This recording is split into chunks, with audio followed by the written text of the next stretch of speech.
Hi guys, welcome to Snakes and Adders. We're continuing our intermediate series by today discussing this, which is the Boscs or Savannah monitor lizard, whose Latin name is Varanus exanthematicus. Ideally, I would probably prefer to put this into the advanced series, but given the amount that are being kept, that's going to prove hard. People might find that odd. Well, they are what they are, and I agree to a certain extent.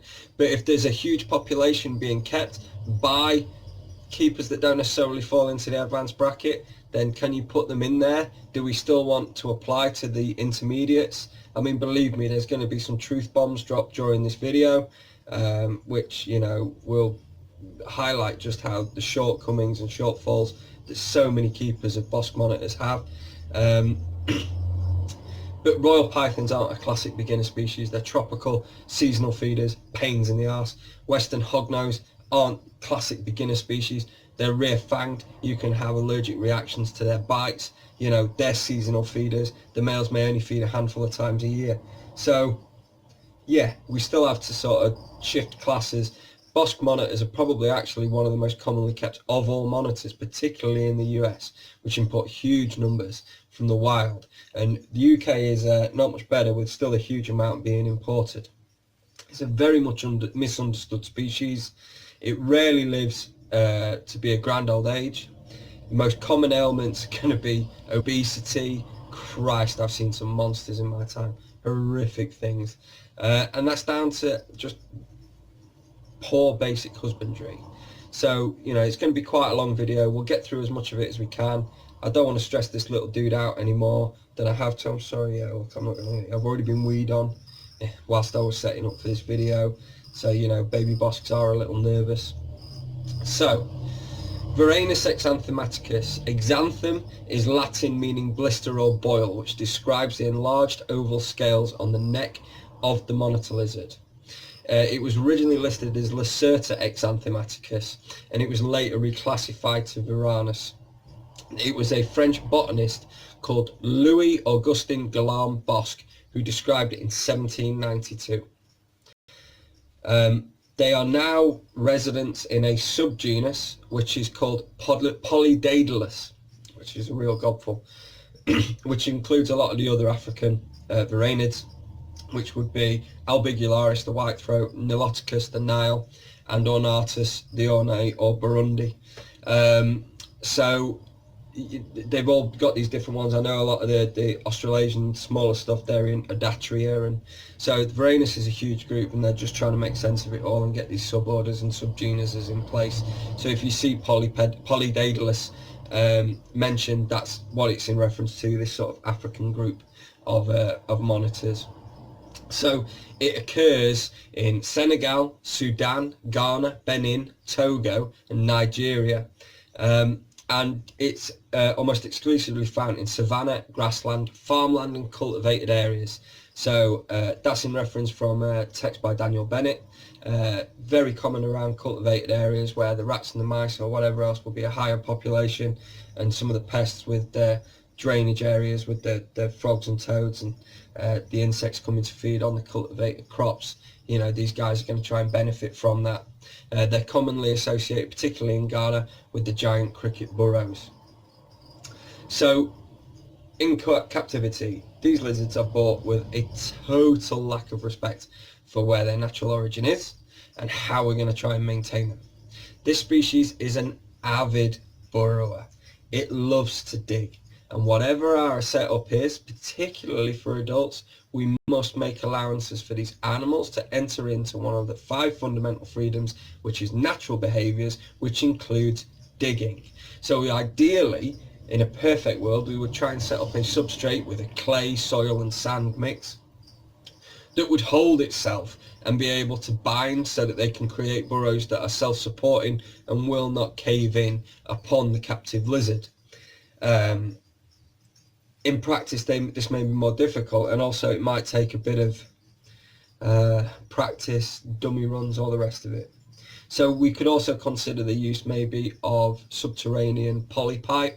12 to 15 inch in diameter that we've then got covered, and we could have a network of those so the animals could hide away and could feel safe. We could block up the entrances to these. Whilst they're digging, they find them, and off they trot. They can hide away in there. That may well need some extra humidity spraying down. We're trying to recreate nature, and being down these burrows, they're closer to the water table and enjoy a higher humidity level.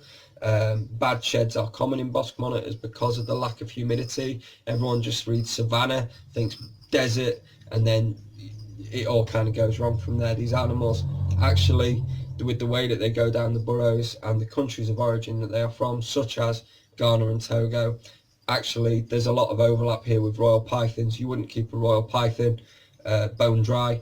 You would have incredibly crappy sheds if you did, and that's why you provide damp hides, or you spray them when they're about to shed their skin.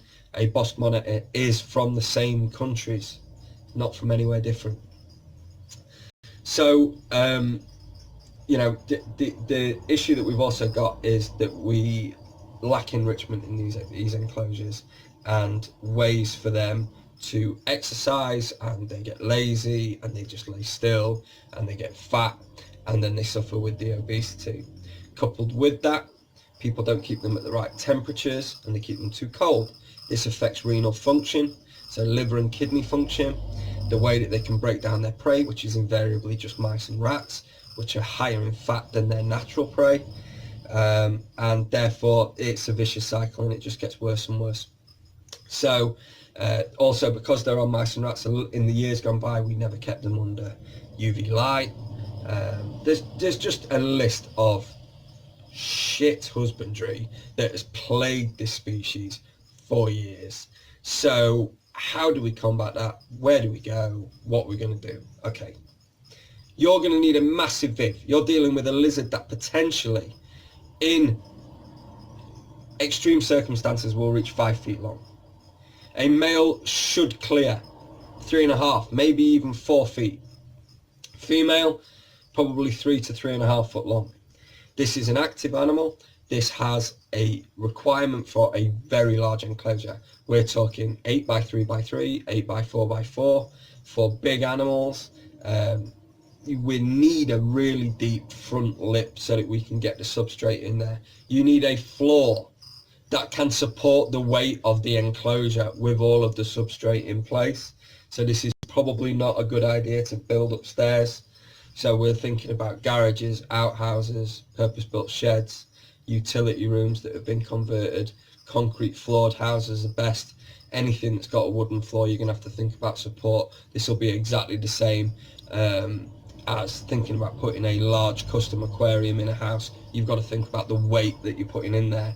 That's something I've not really seen mentioned on any care sheets. Just the fact that they need all this gear, but as soon as you start building it and you're putting half a ton to a ton of substrate in a box, yes, the floorboards may creak slightly and not appreciate the extra burden. So let's have a think about that before we do it.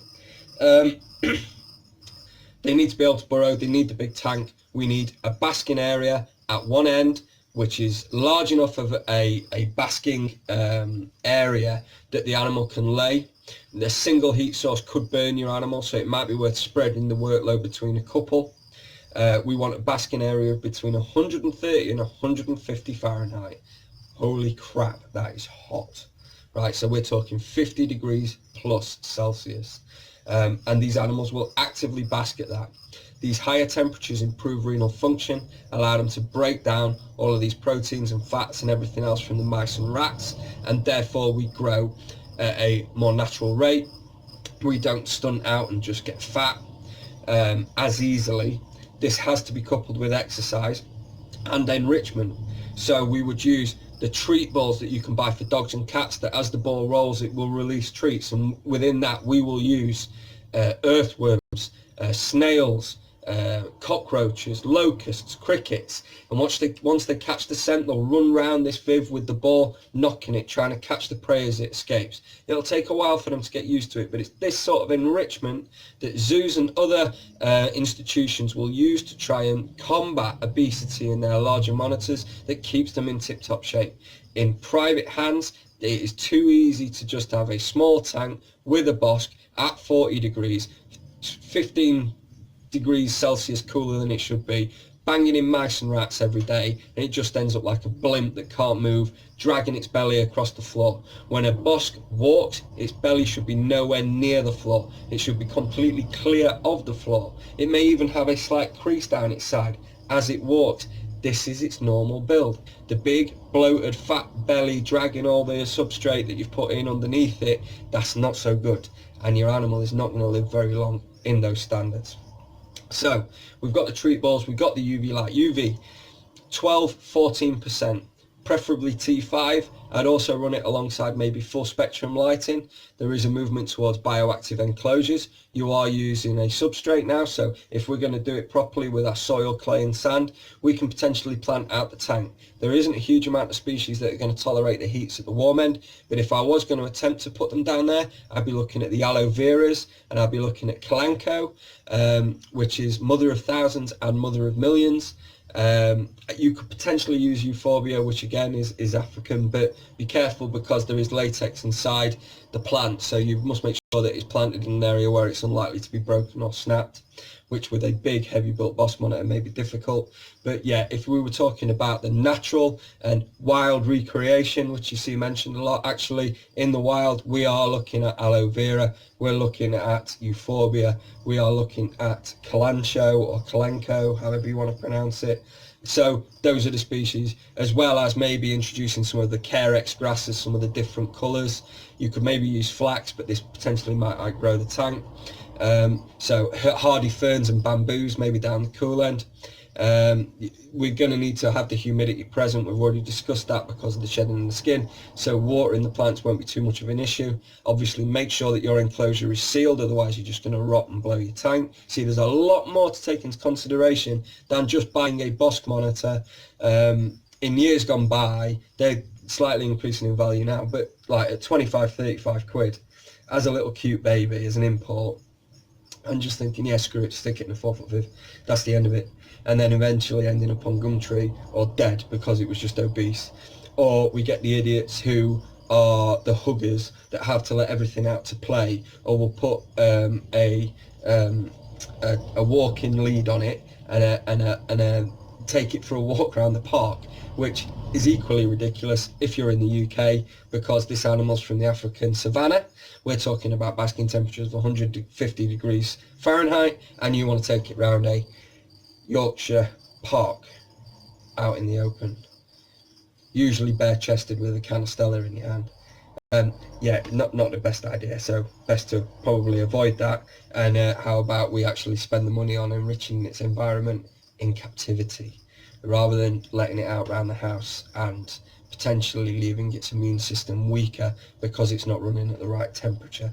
So we'll try and bear that in mind. Coming out for short periods of exercise is fine, but letting it out to roam around the house for hours and hours is a ridiculous technique that bears no fruit whatsoever, and it really won't help your animal. When these animals are growing, I would actually avoid mice and rats. I'd certainly avoid mice and rats till maybe they're approaching about 18-20 inches long. In the wild, they very rarely eat mammals. There was a book produced called Savannah or Bosc Monitors, and it was by Daniel Bennett and Ravi Thakur, and they did 1,000 stomach washes of wild Bosc monitors.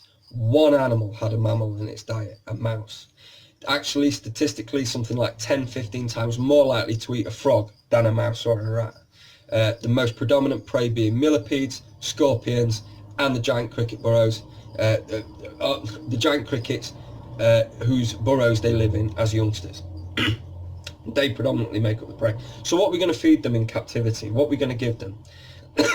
Predominantly insectivorous, so we would give them locust, cricket, dubia roach, hissing cockroach when they're bigger, mealworm, morio worm, calciworm, silkworm, pacnoda beetle grub, dendrobina earthworms, garden snails and garden slugs.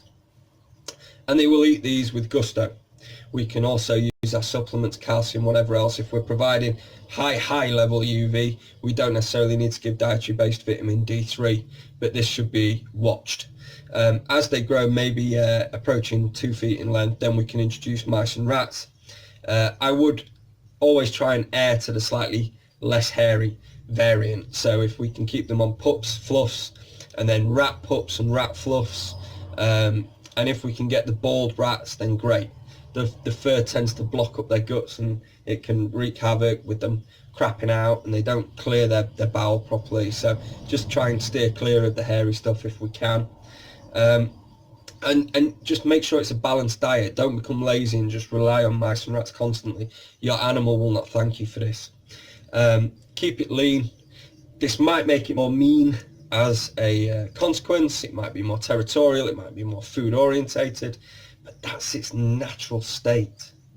This is an intermediate, really should be advanced level lizard.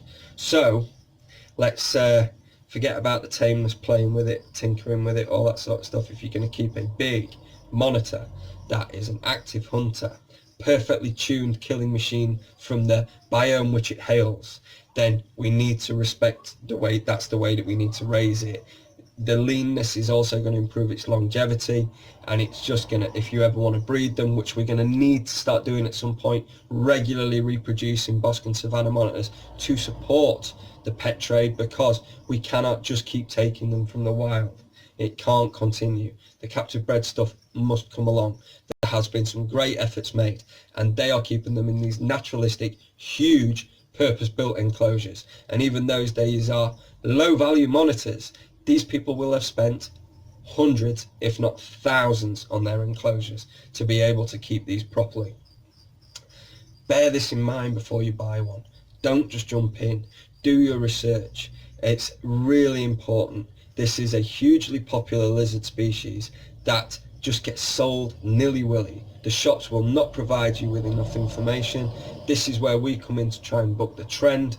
This is something that we take seriously. Just keep watching the videos. I hope you enjoyed them. We'll keep them coming.